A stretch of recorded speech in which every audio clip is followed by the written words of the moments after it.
36। मुगल साम्राज्य। मुगल वंश का संस्थापक बाबर था। बाबर एवं उत्तरवर्ती मुगल शासक तुर्क एवं सुन्नी मुसलमान थे। बाबर ने मुगल वंश की स्थापना के साथ ही पादशाही की स्थापना की, जिसके तहत शासक को बादशाह कहा जाता था। बाबर 1526-1530 ई। बाबर का जन्म फरवरी 1483 में हुआ था। इसके पिता उमर शेख मिर्जा फरगना नामक छोटे राज्य के शासक थे। बाबर फरगना की गद्दी पर 8 जून 1494 में बैठा। एफ बाबर ने 1507 में बादशाह की उपाधि धारण की, जिसे अब तक किसी तैमूर शासक ने धारण नहीं की थी। बाबर के 4 पुत्र थे, हुमायूं, कामरान, असकरी तथा हिंदाल। बाबर ने भारत पर 5 बार आक्रमण किया। बाबर का भारत के विरुद्ध किया गया प्रथम अभियान 1519 में यूसुफ जाई जाति के विरुद्ध था। इस अभियान में बाबर ने बाजीर और भेरा को अपने अधिकार में कर लिया। पानीपत के प्रथम युद्ध में बाबर ने पहली बार तुगलमा युद्ध नीति एवं तोपखाने का प्रयोग किया था। उस्ताद अली एवं मुस्तफा बाबर के 2 प्रसिद्ध निशानेबाज थे, जिसने पानीपत के प्रथम युद्ध में भाग लिया था। इब्राहिम लोदी मध्यकाल का प्रथम शासक था जो युद्धस्थल में मारा गया। इसके साथ उसका मित्र ग्वालियर के राजा विक्रमजीत भी युद्धस्थल में मारा गया। हुमायूं ने कोहिनूर हीरा ग्वालियर के दिवंगत राजा विक्रमजीत के परिवार से प्राप्त किया था। बाबर को अपनी उदारता के लिए कलंदर की उपाधि दी गई। बाबर ने मुसलमानों को तमगा नामक कर से मुक्त कर दिया था। खानवा युद्ध में बाबर ने राणा सांगा के खिलाफ जिहाद का नारा दिया और युद्ध में विजय के बाद गाजी की उपाधि धारण की। 30 जनवरी 1528 को जहर दे देने के कारण राणा सांगा की मृत्यु हो गई। बाबर ने बंगाल के शासक नुसरत शाह के साथ 6 मई 1529 को एक दूसरे की संप्रभुता का सम्मान करने का वादा करते हुए एक संधि की, जिसके अनुसार नुसरत शाह ने अफगान विद्रोहियों को शरण न देने का वचन दिया। करीब 48 वर्ष की आयु में 26 दिसंबर 1530 को आगरा में बाबर की मृत्यु हो गई। प्रारंभ में बाबर के शव को आगरा के आरामबाग में दफनाया गया। बाद में काबुल में उसके द्वारा चुने गए स्थान पर दफनाया गया। बाबर की मातृभाषा तुर्की थी, लेकिन वह अरबी और फारसी का भी अच्छा ज्ञाता था। बाबर ने अपनी आत्मकथा बाबरनामा, तुर्की में, की रचना की, जिसका अनुवाद बाद में फारसी भाषा में अब्दुल रहीम खान खाना ने किया। अपनी आत्मकथा में बाबर ने औपचारिक बागों की योजनाओं और उनके बनाने में अपनी रुचि का वर्णन किया है। अक्सर ये बाग दीवार से घिरे होते थे तथा कृत्रिम नहरों द्वारा 4 भागों में विभाजित आयताकार अहाते में स्थित थे। 4 समान हिस्सों में बटे होने के कारण ये 4 बाग कहलाते थे। 4 बाग बनाने की परंपरा की शुरुआत अकबर के समय से हुई। बाबर को मुंबईयान नामक पद्य शैली का भी जन्मदाता माना जाता है। बाबर प्रसिद्ध नक्शबंदी सूफी ख्वाजा उबैदुल्ला अहरार का अनुयायी था। बाबर का उत्तराधिकारी हुमायूं हुआ। हुमायूं 1530-1556 ई। नसीरुद्दीन हुमायूं 29 दिसंबर 1530 को आगरा में 23 वर्ष की अवस्था में सिंहासन पर बैठा। गद्दी पर बैठने से पहले हुमायूं बदरूतों का सूबेदार था। अपने पिता के निर्देश के अनुसार हुमायूं ने अपने राज्य का बंटवारा अपने भाइयों में कर दिया।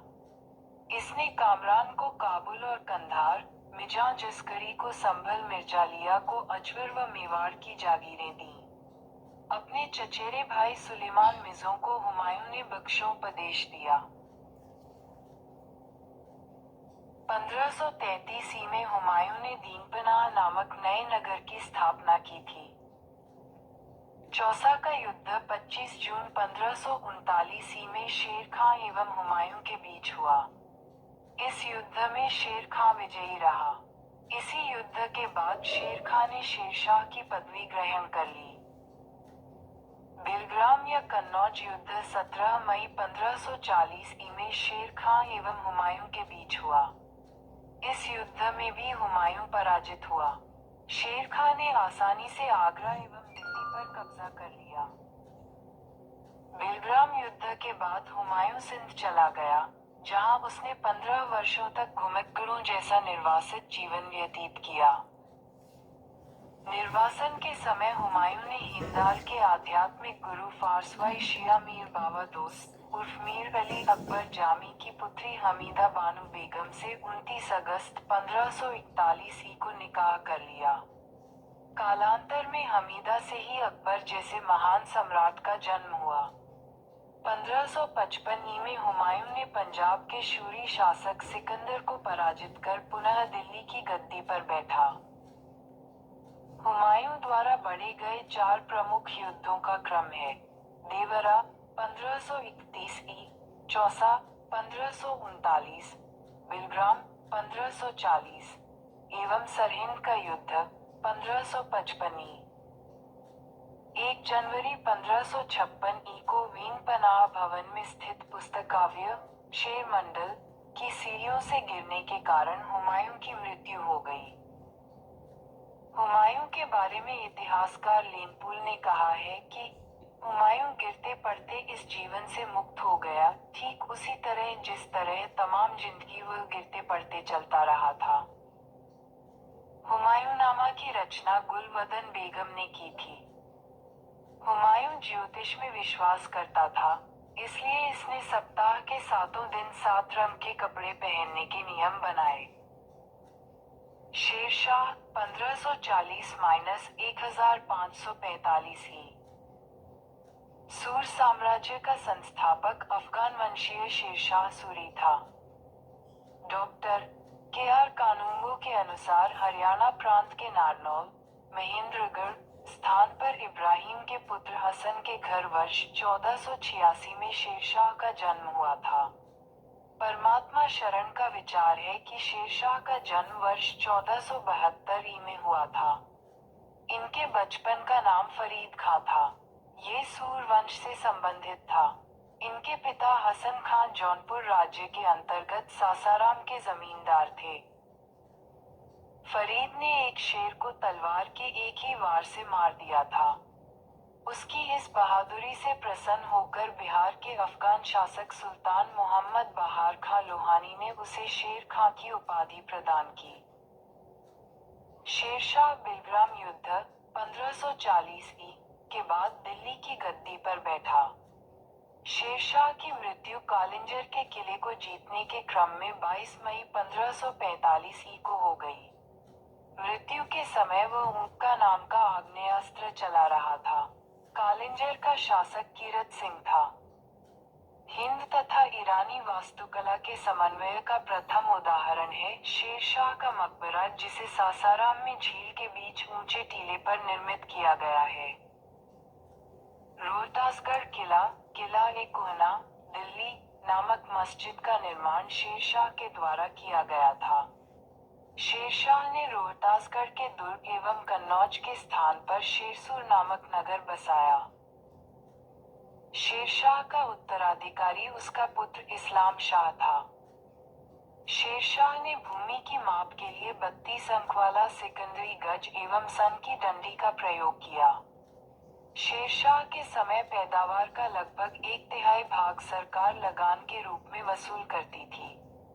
शेरशाह ने सोने के सिक्के अशर्फ, चांदी का रुपया 178 ग्रेन तथा तांबे का दाम 380 ग्रेन नामक सिक्के चलाए।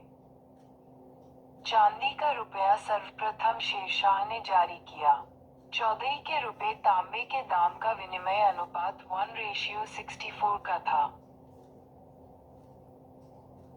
शेरशाह के समय तांबे के जन्य सिक्के थे अधोला, पावला, दिमड़ी एवं जीतल। कबूलियत एवं पट्टा प्रवाह की शुरुआत शेरशाह ने की।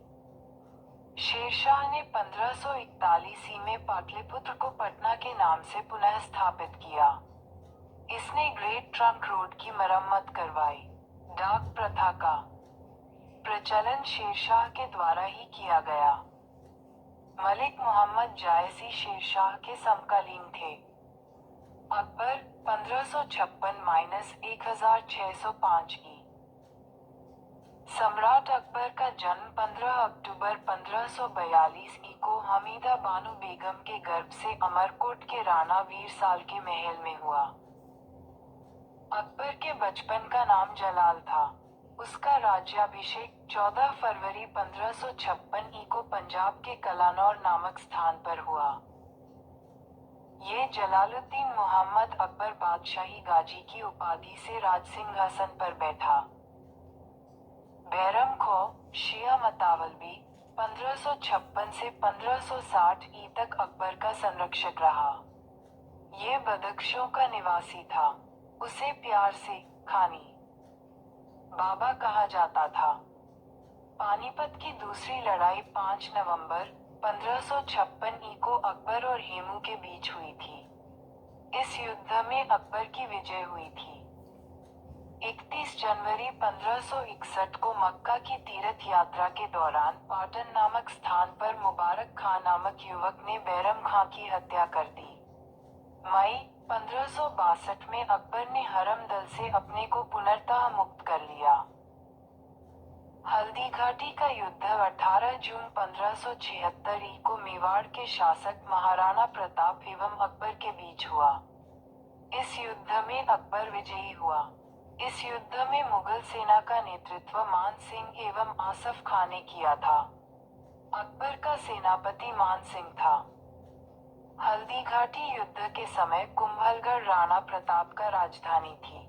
राणा की ओर से इस युद्ध में हाकिम खां सूर के नेतृत्व में एक अफगान फौजी टुकड़ी एवं भीलों की एक छोटी सी सेना ने भाग लिया था। महाराणा प्रताप की मृत्यु 19 जनवरी 1597 में एक सख्त धनुष की प्रत्यंचा चढ़ाते समय अंदरूनी चोट लग जाने के कारण हो गई। हल्दीघाटी के युद्ध के बाद राणा प्रताप ने डूंगरपुर के निकट चौवड़ में नई राजधानी बनाई। महाराणा प्रताप के घोड़े का नाम चेतक एवं हाथी का नाम राम प्रसाद था। दीन-ए-इलाही धर्म का प्रधान पुरोहित अकबर था। दीन-ए-इलाही धर्म स्वीकार करने वाला प्रथम एवं अंतिम हिंदू शासक राजा बीरबल था। महेशदास नामक ब्राह्मण को राजा बीरबल की पदवी दी गई थी, जो हमेशा अकबर के साथ रहता था। अकबर ने जैन धर्म के जनाचार्य हरिविजय सूरी को जगत गुरु की उपाधि प्रदान की थी। अकबर ने शाही दरबार में एक अनुष्ठान के रूप में सूर्योपासना शुरू करवाई। राजस्व प्राप्ति की जब्ती प्रणाली अकबर के शासनकाल में प्रचलित थी। अकबर के दीवान राजा टोडरमल, खत्री जाति, ने 1580 में बेहसाल बंदोबस्त व्यवस्था लागू की। गुजरात विजय के दौरान अकबर सर्वप्रथम पुर्तगालियों से मिला और यहीं उसने सर्वप्रथम समुद्र को देखा। गुजरात अभियान के इतिहासकार स्मियर ने संसार के इतिहास का सर्वाधिक बुद्धिगामी आक्रमण करा है। दसवंत एवं बसावन अकबर के दरबार के चित्रकार थे। 5. अकबर के शासनकाल के प्रमुख गायक तानसेन, बाज बहादुर, बाबा रामदास एवं बैजू बाबरा थे। संगीत सम्राट तानसेन का जन्म 1506 में ग्वालियर में एक ब्राह्मण परिवार में हुआ था। इनका असली नाम रामतनु पांड्य था। वह ध्रुपद गायन शैली का महान संगीतकार था। ये बीन बजाते थे। इनकी प्रमुख कृतियां थी मियाँ की टोड़ी, मियाँ का मल्हार, मियाँ का सारंग, दरबारी कान्हरा आदि। कंठाभरण वाणीविलास की उपाधि अकबर ने तानसेन को दी थी। तानसेन अकबर के दरबार में आने से पूर्व रेवा के राजा रामचंद्र के राजाश्रम में थे। अकबर के काल में स्वामी हरिदास भी एक महान संगीतज्ञ थे। ये वृंदावन में रहकर भगवान की उपासना करते थे। एक मत के अनुसार हरिदास तानसेन के गुरु थे, जबकि कुछ विद्वान हरिदास एवं तानसेन दोनों को मानसिंह तोमर का शिष्य बतलाते हैं। ये भी प्रचलित है कि हरिदास का गाना सुनने के लिए अकबर को इनकी कुटिया पर जाना पड़ा, क्योंकि इन्होंने अकबर के दरबार में जाने से मना कर दिया था।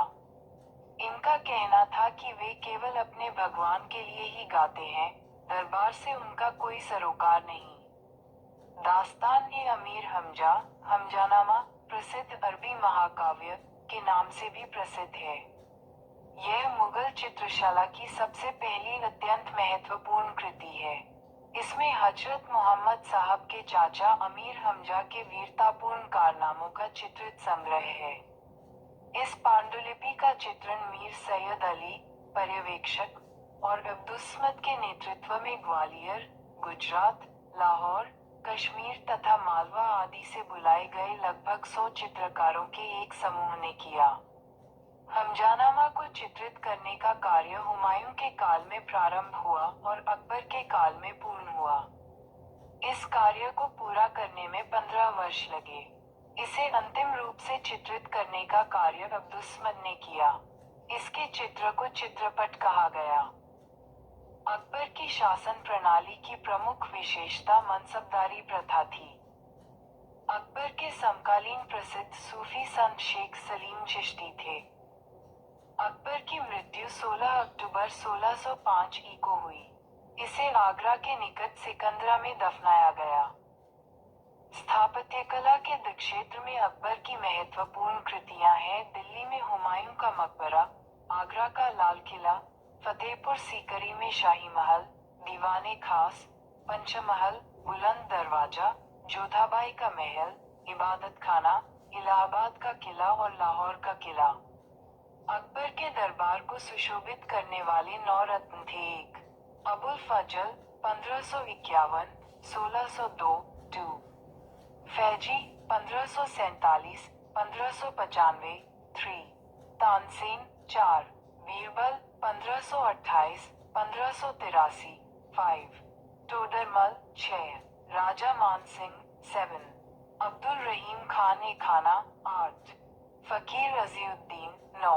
मुल्ला दो प्याजा। अबुल फजल का बड़ा भाई फैजी अकबर के दरबार में राजकवि के पद पर आसीन था। इसने भास्कराचार्य की पुस्तक लीलावती का फारसी में अनुवाद किया। इसे फारसी काव्य का मास्टर माना जाता था। अबुल फजल ने अकबरनामा ग्रंथ की रचना की। वह दीन-ए-इलाही धर्म का मुख्य पुरोहित था। अकबर ने भगवान दास, आमेर के राजा भारमल के पुत्र, को अमीर उल उमरा की उपाधि दी। यूसुफजाइयों के विद्रोह को दबाने के दौरान बीरबल की हत्या हो गई। 1602 ई में सलीम, जहांगीर के निर्देश पर दक्षिण से आगरा की ओर आ रहे अबुल फजल को रास्ते में वीर सिंह बुंदेला नामक सरदार ने हत्या कर दी। मुगल सम्राट अकबर ने अनुवाद विभाग की स्थापना की। नकीब खां, अब्दुल कादिर बदाऊनी तथा शेख सुल्तान ने रामायण एवं महाभारत का फारसी अनुवाद किया व महाभारत का नाम रजमनामा, युद्धों की पुस्तक, रखा। पंचतंत्र का फारसी भाषा में अनुवाद अबुल फजल ने अनवर-ए सादात नाम से तथा मौलाना हुसैन फैज ने यार-ए-वानिश नाम से किया।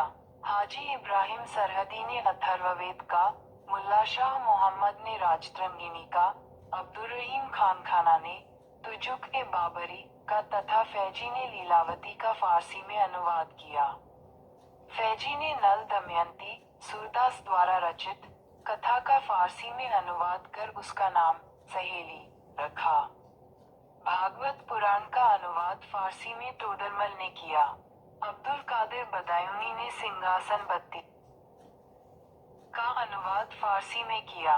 ज्योतिष के प्रसिद्ध ग्रंथ तजक एवं तुजुक का फारसी में अनुवाद जहान-ए-जफर नाम से मोहम्मद खां गुजराती ने किया। पंचतंत्र का अरबी भाषा में अनुवाद कलीला वाना कहलाता है। निजामुद्दीन पानीपत ने रामायण के परिशिष्ट के रूप में योग विशिष्ट वेदांतिक दर्शन पर एक ग्रंथ का फारसी में अनुवाद किया।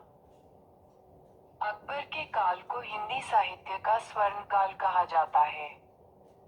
अकबर ने बीरबल को कविप्रिय एवं नरहरि को महापात्र की उपाधि प्रदान की। बुलंद दरवाजा का निर्माण अकबर ने गुजरात विजय के उपलक्ष्य में करवाया था। चार बाग बनाने की परंपरा अकबर के समय शुरू हुई। अकबर ने शीरी कलम की उपाधि अब्दुस्समद को एवं जड़ी कलम की उपाधि मोहम्मद हुसैन कश्मीरी को दिया। मुगलों की राजकीय भाषा फारसी थी। अकबर नकारा, नगाड़ा नामक वाद्य यंत्र बजाता था।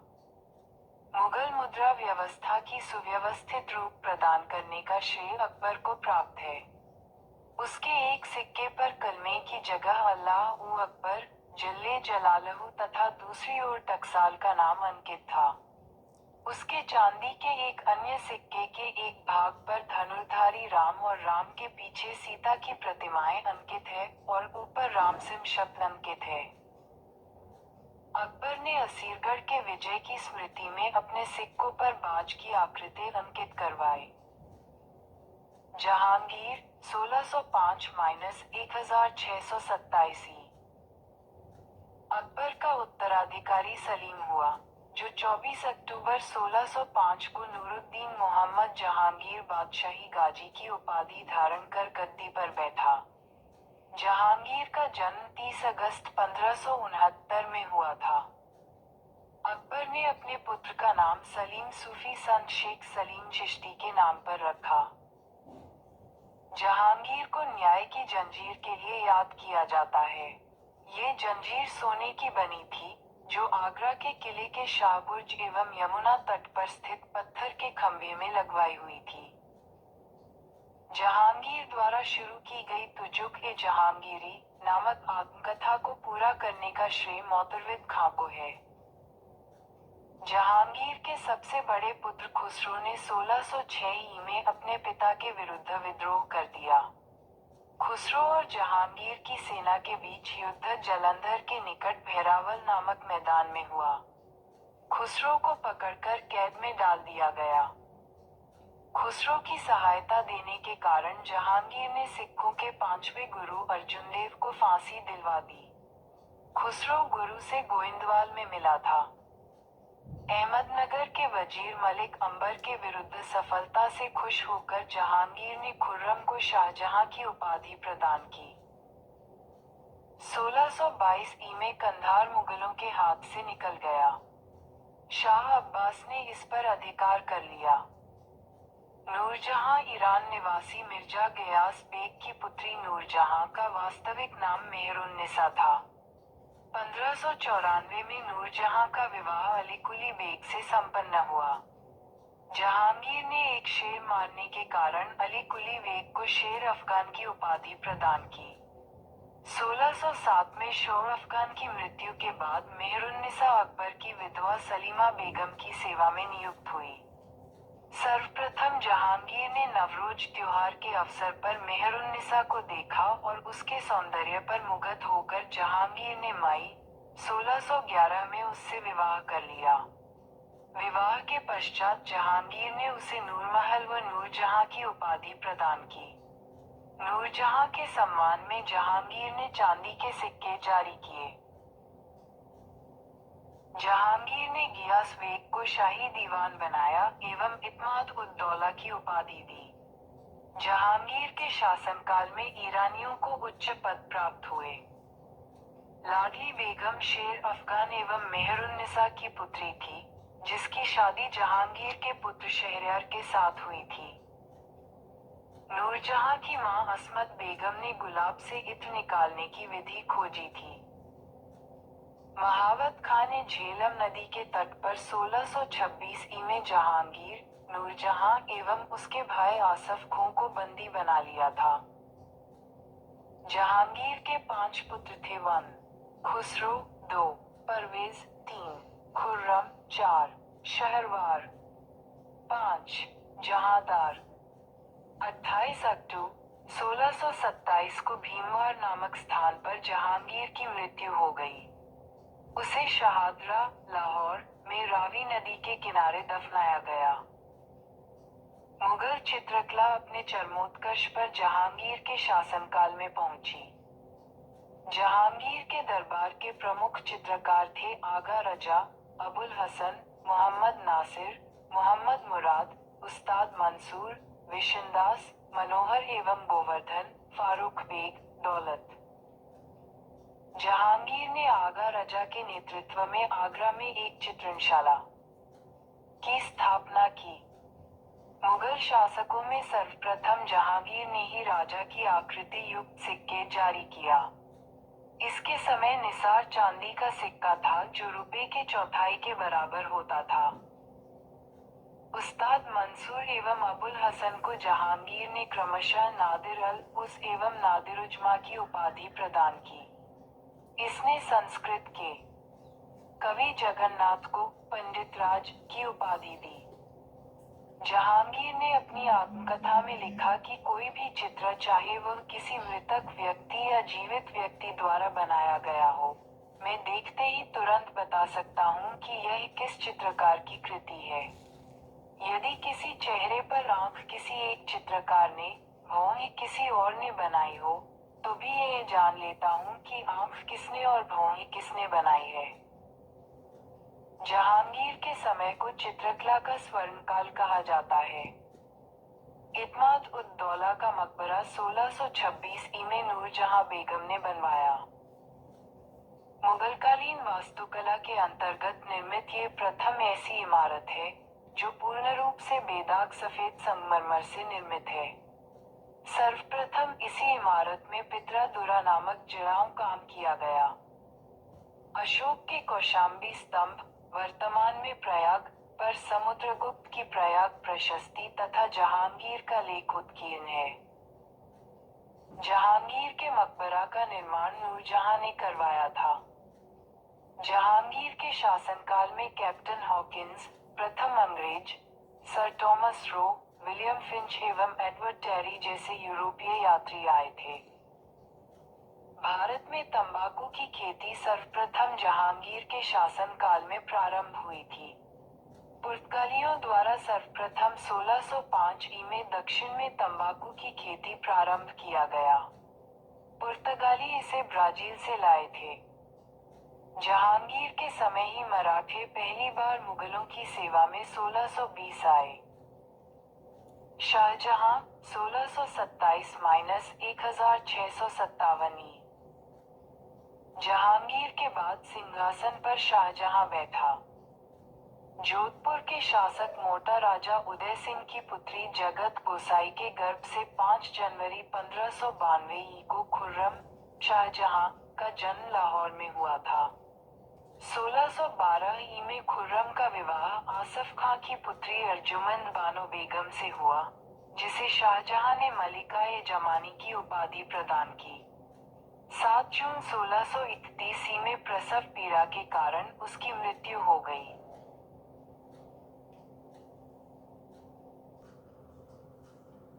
4 फरवरी 1628 को शाहजहां आगरा में अबुल मुजफ्फर शहाबुद्दीन मोहम्मद साहिब किरण ईसानी की उपाधि प्राप्त कर सिंहासन पर बैठा। शाहजहां ने आसफ खां को वजीर पद एवं महावत खां को खानखाना की उपाधि प्रदान की। इसने नूरजहां की 2 लाख रुपये प्रतिवर्ष की पेंशन देकर लाहौर जाने दिया, जहां 1645 ई में उसकी मृत्यु हो गई। अपनी बेगम मुमताज महल की याद में शाहजहां ने ताजमहल का निर्माण आगरा में उसकी कब्र के ऊपर करवाया। उस्ताद ईशा ने ताजमहल की रूपरेखा तैयार की थी। ताजमहल का निर्माण करने वाला मुख्य स्थापत्य कलाकार उस्ताद अहमद लाहौरी था। मयूर सिंहासन का निर्माण शाहजहां ने करवाया था। इसका मुख्य कलाकार वे बादल खां था। बादशाह के सिंहासन के पीछे पित्रादुरा के जड़ाऊ काम की एक श्रृंखला बनाई गई थी, जिससे पौराणिक यूनानी देवता आर्फियस को वीणा बजाते हुए चित्रित किया गया है। पित्रादुरा जब संगमरमर या बलुआ पत्थर में नक्काशी किए गए खुदाई में रखे गए रंगीन सख्त पत्थर सुंदर अलंकृत पैटर्न बनाते हैं, तो उसे ही पित्रादुरा कहा जाता है। शाहजहां के शासनकाल की स्थापत्य कला का स्वर्ण युग कहा जाता है। शाहजहां द्वारा बनवाई गई प्रमुख इमारतें हैं दिल्ली का लाल किला, दीवाने आम, दीवाने खास, दिल्ली का जामा मस्जिद, आगरा का मोती मस्जिद, ताजमहल एवं लाहौर किला स्थित शीश महल आदि। हुमायूं के मकबरा को ताजमहल का पूर्ववर्ती माना जाता है। शाहजहां ने 1632 में अहमदनगर को मुगल साम्राज्य में मिला लिया। शाहजहां ने 1638 में अपनी राजधानी को आगरा से दिल्ली लाने के लिए यमुना नदी के दाहिने तट पर शाहजहानाबाद की नींव डाली। आगरे के जामा मस्जिद का निर्माण शाहजहां की पुत्री जहांआरा ने करवाए। शाहजहां के दरबार के प्रमुख चित्रकार मोहम्मद फकीर व भीर हासिम थे व प्रमुख संस्कृत कवि वंशीधर मिश्र एवं हरिनारायण मिश्र थे।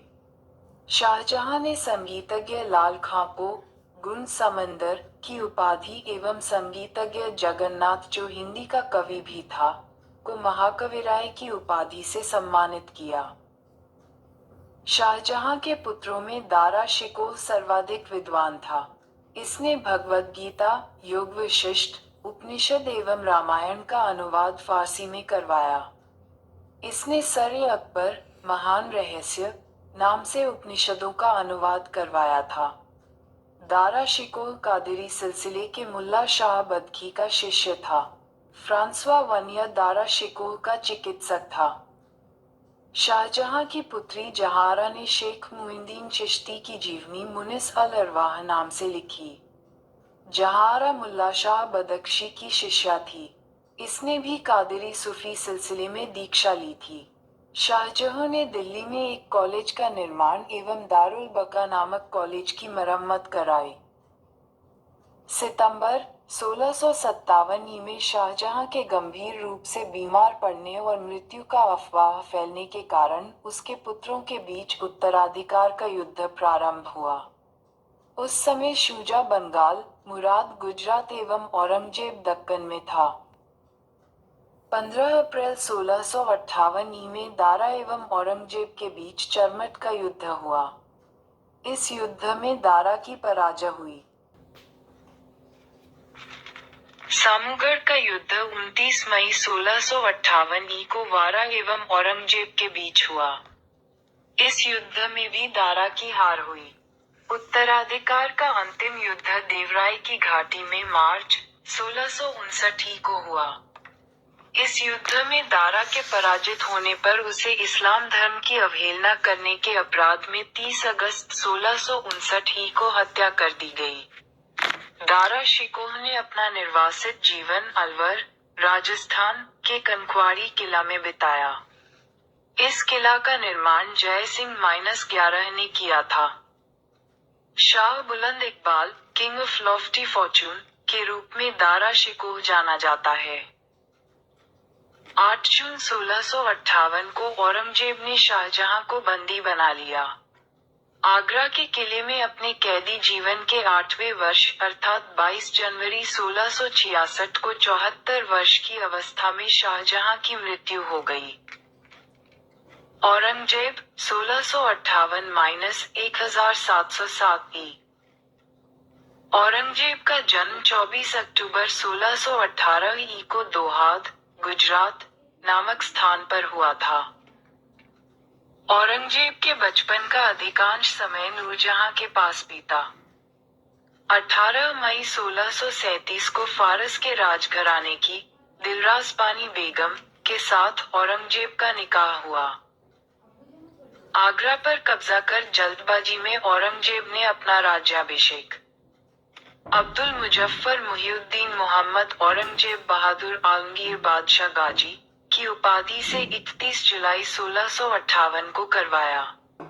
देवराय के युद्ध में सफल होने के बाद 15 मई 1659 को औरंगजेब ने दिल्ली में प्रवेश किया और शाहजहां के शानदार महल में 5 जून 1659 को दूसरी बार राज्याभिषेक करवाया। औरंगजेब के गुरु थे मीर मोहम्मद हकीम। औरंगजेब सुन्नी धर्म को मानता था, उसे जिंदा पीर कहा जाता था। जय सिंह एवं शिवाजी के बीच पुरंदर की संधि 22 जून 1665 ही को संपन्न हुई। मई 1666 ई को आगरा के किले के दीवान आम में औरंगजेब के समक्ष शिवाजी उपस्थित हुए। यहाँ शिवाजी को कैद कर जयपुर भवन में रखा गया। इस्लाम नहीं स्वीकार करने के कारण सिखों के 9वें गुरु तेग बहादुर की हत्या औरंगजेब ने 1675 ई में दिल्ली में करवा दी थी। औरंगजेब ने 1679 ई में जजिया कर को पुनः लागू किया। जजिया कर ये गैर मुस्लिमों से लिया जाने वाला कर था, किंतु ब्राह्मण, संत, वृद्ध, निर्धन, पागल, अल्पवयस्क व स्त्रियों से यह नहीं लिया जाता था। भारत में सर्वप्रथम मीर कासिम ने 712 ई में सिंध विजय के बाद जजिया की वसूली प्रारंभ की। फिरोज तुगलक ने ब्राह्मणों से भी जजिया वसूल किया। मुगल काल में बाबर एवं हुमायूं के काल में जजिया प्रचलित थी, किंतु अकबर ने 1564 ई में इसे बंद कर दिया था। औरंगजेब ने 1679 ई में सर्वप्रथम मारवाड़ में जजिया की वसूली का आदेश दिया। तत्पश्चात राज्य के अन्य भागों में वसूला जाने लगा। जजिया की अंतिम रूप से समाप्ति मोहम्मद शाह के समय 1720 ई में हुई। औरंगजेब ने बीबी का मकबरा का निर्माण 1679 ई में औरंगाबाद, महाराष्ट्र में करवाया। औरंगजेब के समय हुए जाट विद्रोह का नेतृत्व गोकुला एवं राजाराम ने किया था। 1670 ई में तिलपत की लड़ाई में जाट परास्त हुए। गोकुल को मौत के घाट उतार दिया गया। इसके बावजूद जाटों ने 1685 ई में राजाराम के नेतृत्व में पुनः विद्रोह किया। इन जाटों ने सिकंदरा में स्थित अकबर के मकबरे को भी लूटा। भरतपुर राजवंश की नींव औरंगजेब के शासनकाल में जाट नेता एवं राजाराम के भतीजा चूड़ामन ने डाली।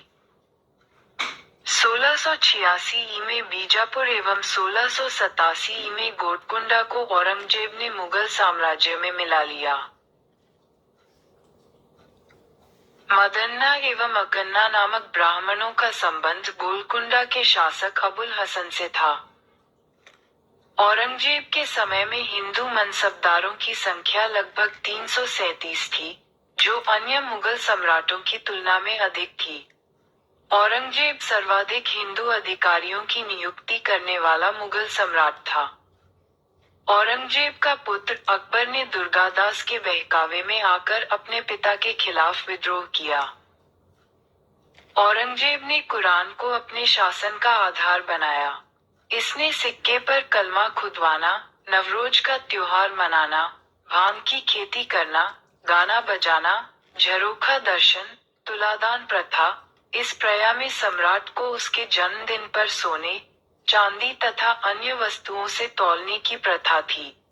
हिंदू राजाओं के माथे पर अपने हाथ से तिलक लगाना, जिसे अकबर ने प्रारंभ किया था, सती प्रथा आदि पर प्रतिबंध लगा दिया। वेश्याओं को शादी करने अथवा देश छोड़ देने के आदेश दिए और दरबार में होली, दिवाली आदि त्योहार मनाने बंद कर दिए। औरंगजेब ने दरबार में संगीत पर पाबंदी लगा दी तथा सरकारी संगीतज्ञों को अवकाश दे दिया गया। भारतीय शास्त्रीय संगीत पर फारसी में सबसे अधिक पुस्तकें औरंगजेब के ही शासनकाल में लिखी गईं। औरंगजेब स्वयं वीणा बजाने में दक्ष था।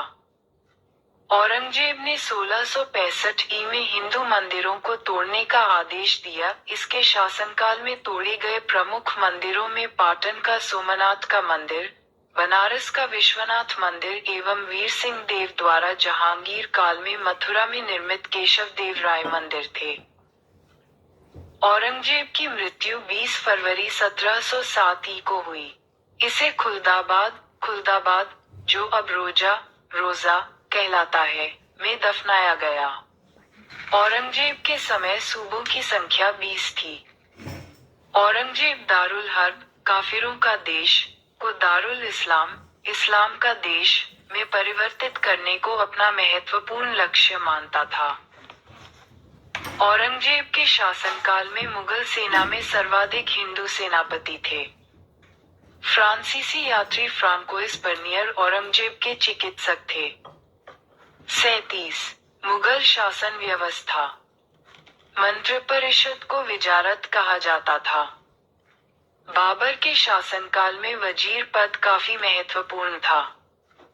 सम्राट के बाद शासन के कार्यों को संचालित करने वाला सबसे महत्वपूर्ण अधिकारी वकील था, जिसके कर्तव्यों को अकबर ने दीवान, मीरबख्शी, सद्र उस सद्र व मीर समन में विभाजित कर दिया। औरंगजेब के समय में असद खान ने सर्वाधिक 31 वर्षों तक दीवान के पद पर कार्य किया। मीरबख्शी द्वारा सरख्त नाम के पत्र पर हस्ताक्षर के बाद ही सेना को हर महीने वेतन मिल पाता था। जब कभी सद्र न्याय विभाग के प्रमुख का कार्य करता था, तब उसे काजी कहा जाता था। लगानहीन भूमि, मदद ए माश का निरीक्षण सद्र करता था। सम्राट के घरेलू विभागों का प्रधान मीर समा कहलाता था।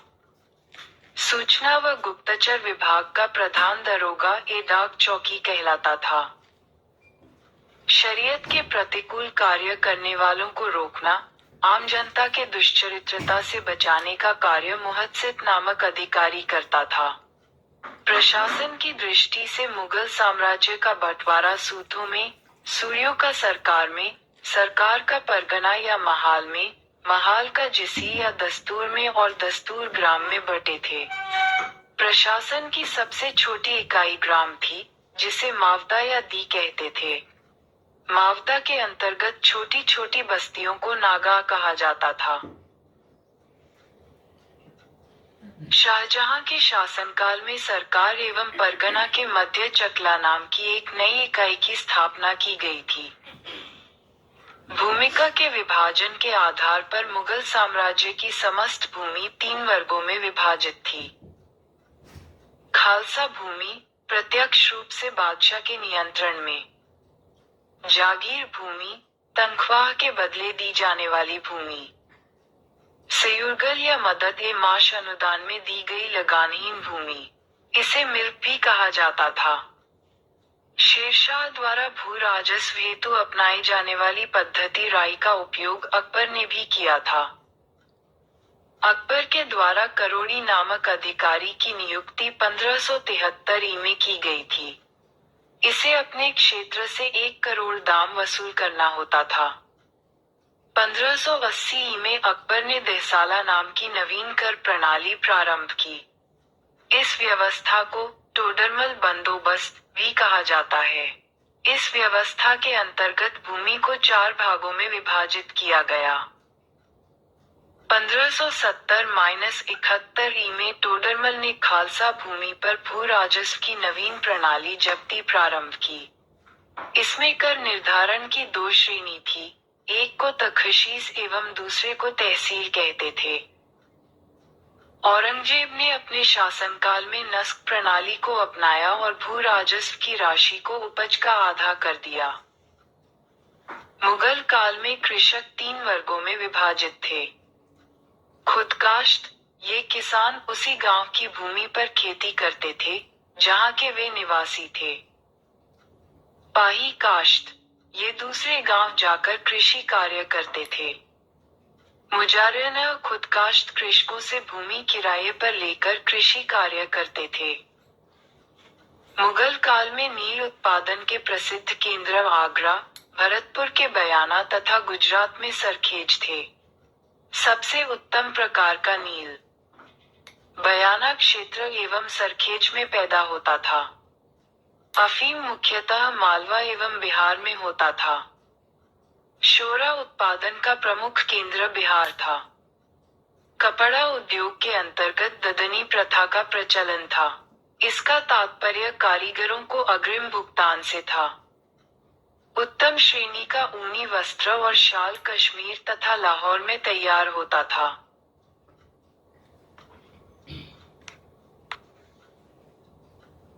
मुगलकालीन अर्थव्यवस्था का आधार चांदी का रुपया था।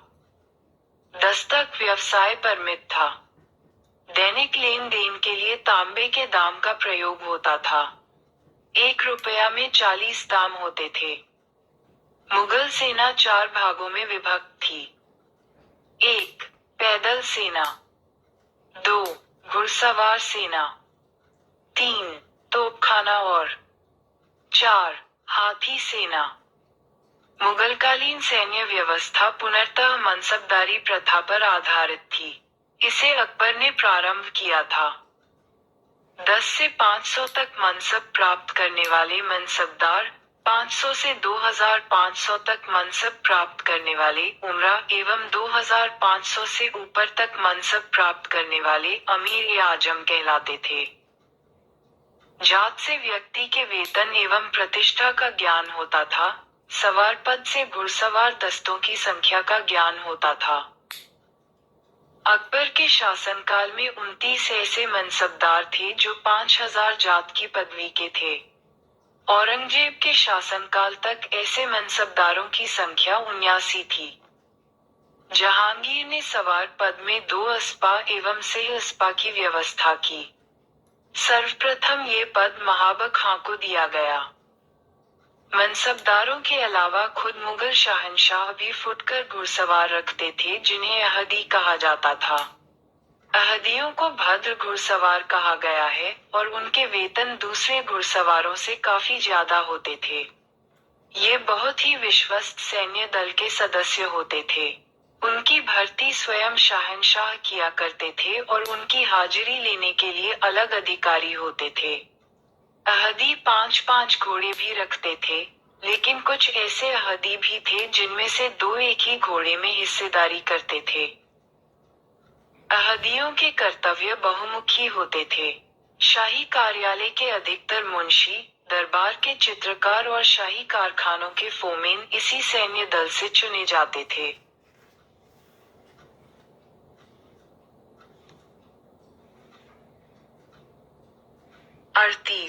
मराठों का उत्कर्ष। मराठा साम्राज्य का संस्थापक शिवाजी थे। शिवाजी का जन्म 6 अप्रैल 1627 में शिवनेर दुर्ग, जुन्नर के समीप में हुआ था। तारांकन। शिवाजी के पिता का नाम शाहजी भोसले एवं माता का नाम जीजाबाई था। शाहजी भोसले की दूसरी पत्नी का नाम तुकाबाई मोहिते था। छत्रपति शिवाजी महाराज के गुरु कुंडदेव थे। आध्यात्मिक क्षेत्र में शिवाजी के आचरण पर गुरु रामदास का काफी प्रभाव था। शिवाजी का विवाह साईबाई निम्बालकर से 1640 में हुआ। शाहजी ने शिवाजी की पूना की जागीर प्रदान कर स्वयं बीजापुर रियासत में नौकरी कर ली।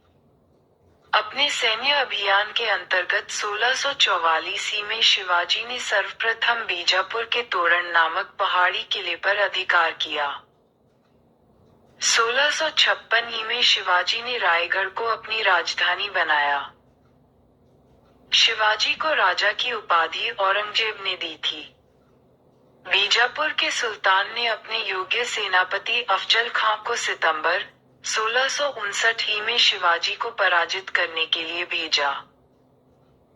शिवाजी ने 10 नवंबर 1659 को अफजल खां की हत्या कर दी।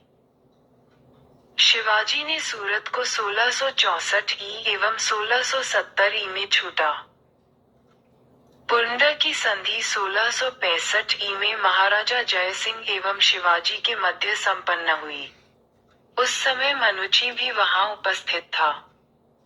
शिवाजी को औरंगजेब ने मई 1666 में जयपुर भवन में कैद कर लिया, जहां से वे 16 अगस्त 1666 में भाग निकले।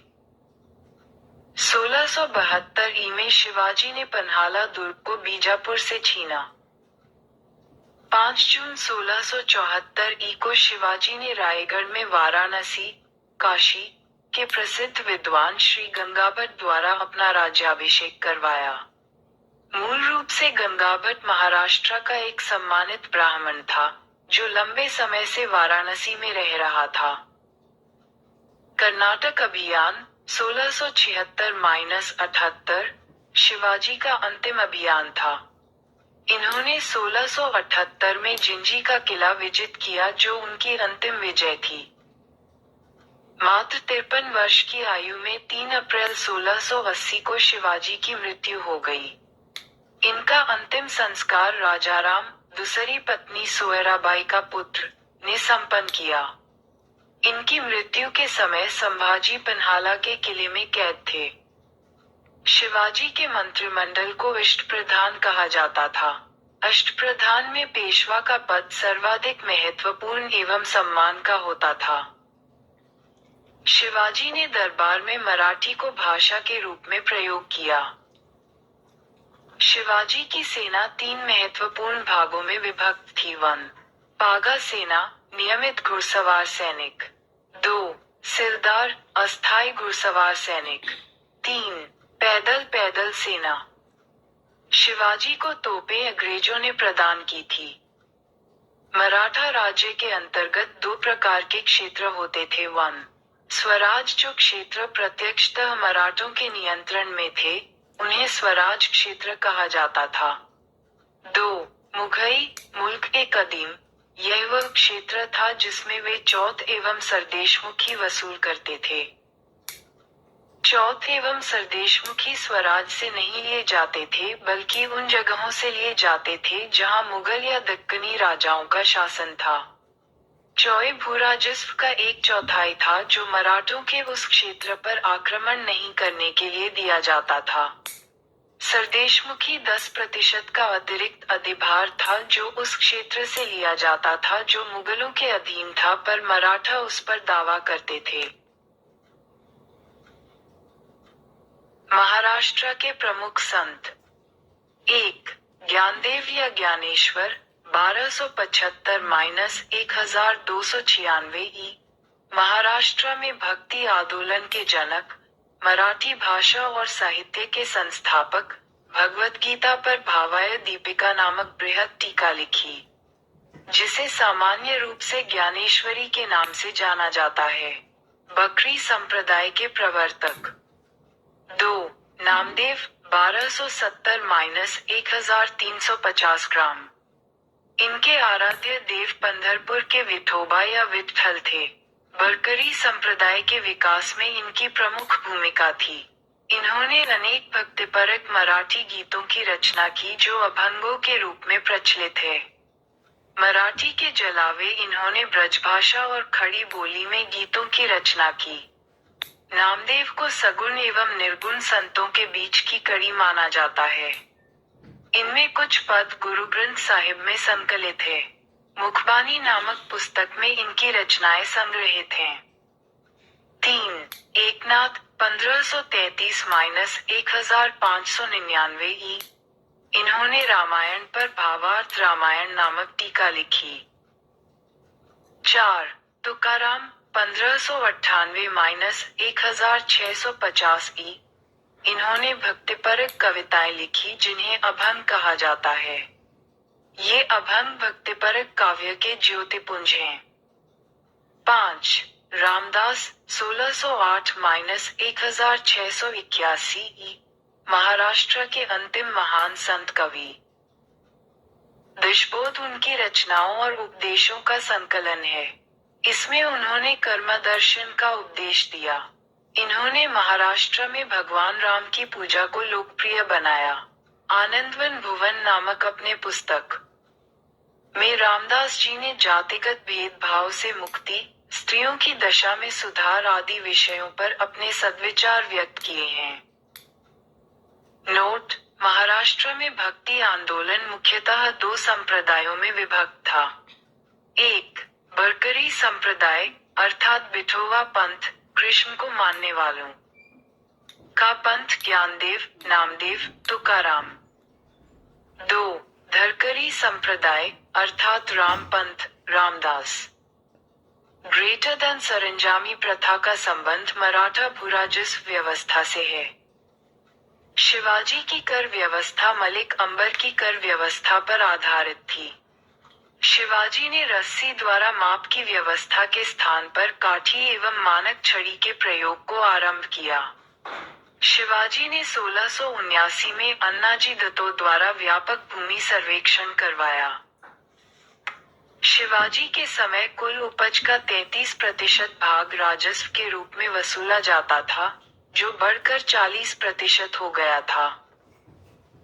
शिवाजी ने मुगल व्यापारिक केंद्र सूरत को 2 बार, 1664 एवं 1670 में लूटा। शिवाजी के उत्तराधिकारी। शिवाजी का उत्तराधिकारी संभाजी ने उज्जैन के हिंदी एवं संस्कृत के प्रकांड विद्वान कवि कलश को अपना सलाहकार नियुक्त किया। मार्च 1689 को मुगल सेनापति मखर खां ने संगमेश्वर में छिपे हुए संभाजी एवं कवि कलश को गिरफ्तार कर लिया और उसकी हत्या कर दी। संभाजी के बाद 1689 में राजाराम को नए छत्रपति के रूप में राज्याभिषेक किया गया।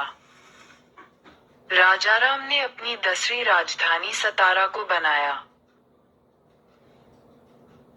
राजाराम मुगलों से संघर्ष करता हुआ 2 मार्च 1700 में मारा गया। राजाराम की मृत्यु के बाद उसकी विधवा पत्नी ताराचाई अपने 4 वर्षीय पुत्र शिवाजी II का राज्याभिषेक करवाकर मराठा साम्राज्य की वास्तविक संरक्षिका बन गई। 1707 में औरंगजेब की मृत्यु के बाद संभाजी के पुत्र साहू, जो औरंगजेब के कब्जे में था, भोपाल के निकट के मुगल शिविर से वापस महाराष्ट्र आया। साहू एवं ताराबाई के बीच 1707 में खेड़ा का युद्ध हुआ, जिसमें साहू विजयी हुआ। साहू ने 22 जनवरी 1708 को सतारा में अपना राज्याभिषेक करवाया। साहू के नेतृत्व में नवीन मराठा साम्राज्यवाद के प्रवर्तक पेशवा लोग थे, जो साहू के पैतृक प्रधानमंत्री थे। पेशवा पद पहले पेशवा के साथ ही वंशानुगत हो गया था। पेशवा पुणे में रहता था। 1713 में साहू ने बालाजी विश्वनाथ को पेशवा बनाया। इनकी मृत्यु 1720 में हुई। इसके बाद पेशवा बाजीराव प्रथम हुए। पेशवा बाजीराव प्रथम ने मुगल साम्राज्य की कमजोर हो रही स्थिति का फायदा उठाने के लिए साहू को उत्साहित करते हुए कहा कि आओ, हम इस पुराने वृक्ष के खोखले तने पर प्रहार करें, शाखाएं तो स्वयं गिर जाएगी, हमारे प्रयत्नों से मराठा पताका कृष्णा नदी से अटक तक फहराने लगेगी। उत्तर में साहू ने कहा, निश्चित रूप से ही आप इसे हिमालय के पार गाड़ देंगे, निसंदेह आप योग्य पिता के योग्य पुत्र हैं। पालखेड़ा का युद्ध 7 मार्च 1728 बाजीराव प्रथम एवं निजामुल मुल्क के बीच हुआ, जिसमें निजाम की हार हुई। निजाम के साथ मुंगी शियागांव की संधि हुई। दिल्ली पर आक्रमण करने वाला प्रथम पेशवा बाजीराव प्रथम था, जिसने 29 मार्च 1737 को दिल्ली पर धावा बोला था।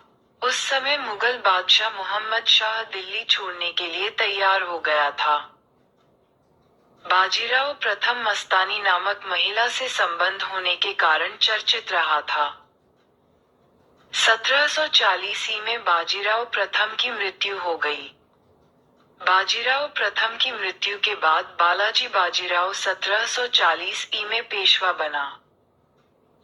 वारना की संधि में यह व्यवस्था की गई कि संभाजी 11 राजाराम की दूसरी पत्नी से उत्पन्न पुत्र मराठा राज्य के दक्षिणी भाग पर, जिसकी राजधानी कोल्हापुर थी, शासन करे तथा उत्तरी भाग, जिसकी राजधानी सतारा थी, साहू शासन करें।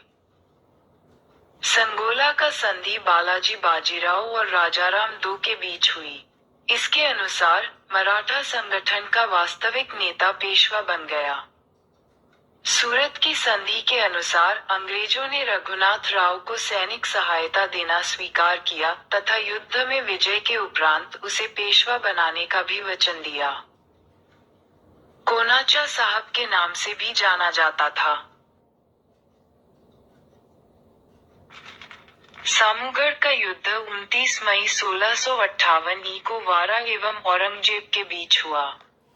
इस युद्ध में भी दारा झदकी की संधि हैदराबाद के निजाम एवं बालाजी बाजीराव के मध्य हुई।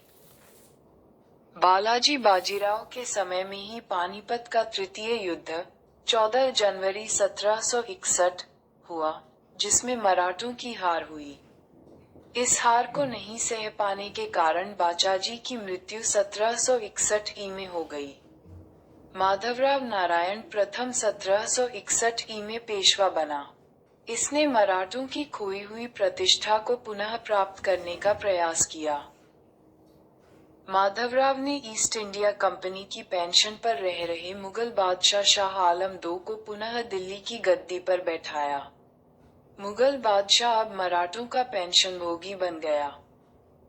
पेशवा नारायण राव 1772-73 ई की हत्या उसके चाचा रघुनाथ राव के द्वारा कर दी गई। पेशवा माधवराव नारायण II की अल्पायु के कारण मराठा राज्य की देखरेख 12माही सभा नाम की 12 सदस्यों की एक परिषद करती थी। इस परिषद के 2 महत्वपूर्ण सदस्य थे महादजी सिंधिया एवं नाना फडणवीस। नाना फडणवीस का मूल नाम चालाजी जनार्दन भानु था। अंग्रेज जेम्स ग्रांट डफ ने इन्हें मराठों का मैकियावेली कहा था। अंतिम पेशवा राघोवा का पुत्र बाजीराव II था, जो अंग्रेजों की सहायता से पेशवा बना था। मराठों के पतन में सर्वाधिक योगदान इसी का था। ये सहायक संधि स्वीकार करने वाला प्रथम मराठा सरदार था। 1776 ई में पुरंदर की संधि हुई। इसके तहत कंपनी ने रघुनाथ राव के समर्थन को वापस ले लिया। प्रथम आंग्ल मराठा युद्ध के साथ खत्म हुआ। प्रथम युद्ध 1782 ई में सालबाई संधि। द्वितीय आंग्ल मराठा युद्ध 1803-05 ई में हुआ। इसमें भोसले एवं सिंधिया की पराजय हुई तथा अंग्रेजों से 2 पृथक संधियों करनी पड़ी। 1. देवगांच की संधि। यह संधि 17 दिसंबर 1803 को रघुजी भोसले और अंग्रेजों के बीच हुई थी। द्वितीय मराठा युद्ध के दौरान अरगांव की लड़ाई नवंबर 1803 में अंग्रेजों ने रघुजी भोसले को पराजित किया था। उसी के फलस्वरूप ये संधि हुई थी। इस संधि के अनुसार भोसले ने अंग्रेजों को बालासोर सहित कटक का प्रांत तथा वर्धा नदी के पश्चिम का अपना सारा राज्य सौंप दिया। 2. सुरजी अर्जनगांव की संधि। यह संधि 30 दिसंबर 1803 को दौलतराव सिंधिया एवं अंग्रेजों के बीच हुआ। इसके अनुसार उसने अंग्रेजों को गंगा और यमुना के बीच का अपना सारा राज्य तथा जयपुर, जोधपुर एवं गोहद के राजपूत राज्यों के उत्तर के अपने किले और राज्य दे दिए। पश्चिम में उसने अंग्रेजों को अहमदनगर, भड़वौच तथा अजिंठा की पहाड़ियों के पश्चिम का अपना सारा राज्य सौंप दिया। मंदसौर की संधि 6 जनवरी 1818 को होलकर एवं अंग्रेजों के बीच मंदसौर की संधि हुई। इसके अनुसार उसने राजपूत राज्यों पर सभी दावे छोड़ दिए, नर्मदा के दक्षिण के सभी जिले अंग्रेजों को सौंप दिए। तृतीय औगल मराठा युद्ध 1817-19 ई में हुआ। इस युद्ध के बाद मराठा शक्ति और पेशवा के वंशानुगत पद को समाप्त कर दिया गया। पेशवा बाजीराव II ने कोरेगांव एवं इष्टी के युद्ध में हारने के बाद मेलकम के सम्मुख आत्मसमर्पण कर दिया। परिणामस्वरूप दोनों के बीच पूना की संधि 13 जून 1817 हो गई। अंग्रेजों ने पेशवा के पद को समाप्त कर बाजीराव II को पुणे से हटाकर कानपुर के निकट विटूर में पेंशन पर जीने के लिए भेज दिया, जहां 1853 ई में इसकी मृत्यु हो गई।